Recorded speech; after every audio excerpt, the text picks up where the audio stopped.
Hello, my name is Emily Perry. I'm the chairperson for the Lincoln-Dixonville Task Force. The stories you're about to hear are longtime residents of the East Side, better known as Dixonville. Miss Larissa Robinson, Mr. William Peoples, Mrs. Santino, Mrs. Ramsey, Mrs. Dorothy Gilmore, and Mr. John Mackey.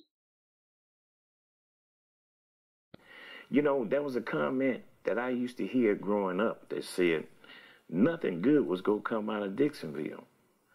And I beg to differ. I came out of Dixonville. Others came out of Dixonville. That's why I'm passionate about what I do and what I fight for in the community, because I stand on some broad shoulders. You had to see what's inside. What was inside was love, compassion. It was a village.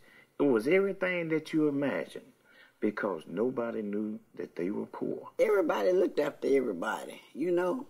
It was a close-knit community. If her mother got sick, you know, my parents would go in and get the laundry, you know, if she was bedridden, you know, and she'd bring it home, and we had a washboard, and we'd, you know, wash clothes. Whatever we had, we shared. That's the way the families grew up. Anything you done, your parents would know it by the time you got home. And the fact of it wasn't very few telephones around, but anyway, the message would beat you home.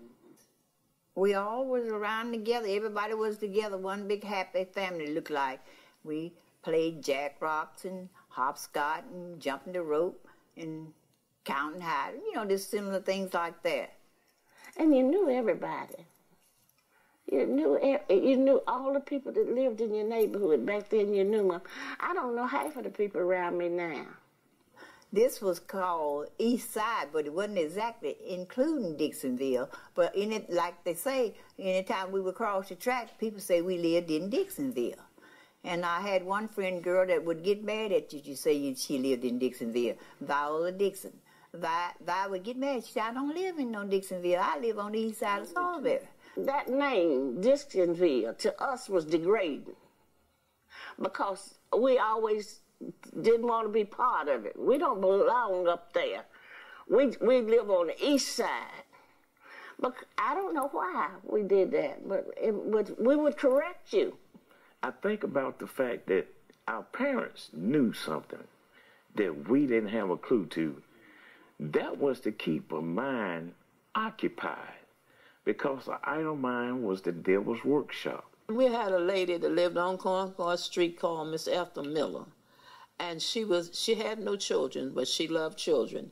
And she would gather us in the summertime because there was nothing for us to do, not a thing in the summertime. And she would gather us and take us on a picnic. Now, we walked, and I can't tell you where it was. We walked, it was a long ways, and she would always have picnic baskets and food for us to eat when we got to this lady's house. And I remember it was a red hill, it was a number of red dirt, and we would slide down the hill. And this was what she was trying to do to keep us, to help us have something to do in the summertime, because there was nothing else to do. Well, we all had chores to do after we got out of school. Like Margaret said, you came home from school, you had something to do, and the meal over here used to blow the whistle every day at 3:45. And I had to be at home from high school on Hurrah Street. I had to be home at 4 o'clock. And the whistle would blow at 3:45. And I knew where I was supposed to be so I could be home on time. Well, we went to Lincoln School from the grade 1 through 8. And we had some real good teachers there. Back then, when I was growing up, you might have been a little slow, but they never let you know it. They just spent more time with you. Miss Julia Rouse started off trying to teach us home ec.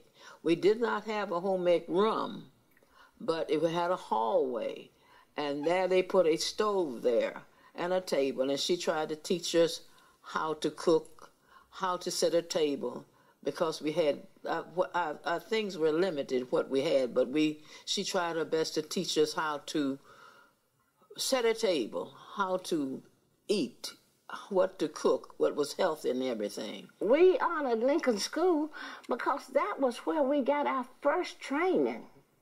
That's where we began to learn what it was like what it was going to be like to be in and to move out of this little area, and they taught us how to start our life off. We had to go through the cemetery to get to school.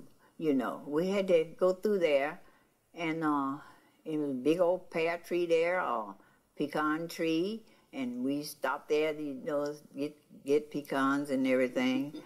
I have good memories about that cemetery because that was the way I went to school every day, is through that cemetery. And in the mornings, we would put our books down and go over there, and they had a persimmon tree, and we would go over there and pick persimmons.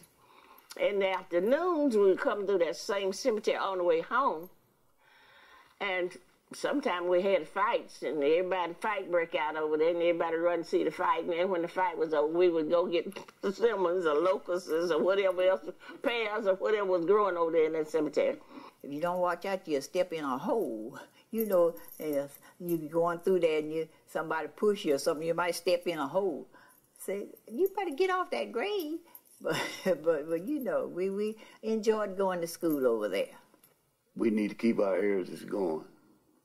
And it's something special to talk to your family and tell you about certain things and show them if there is any pictures, show them, you know, how we had to survive on little or nothing. Well, I think it's still important that we still honoring and doing these things. It's just still important to me that I can look back over the years and remember this. Only thing I can think of that I would like to see is some kind of beautification of the cemetery. I like for this area to become one of the most traveled, well-visited historic sites in Salisbury, and it has the potential. Here's My Story is funded in part by the Z. Smith Reynolds Foundation.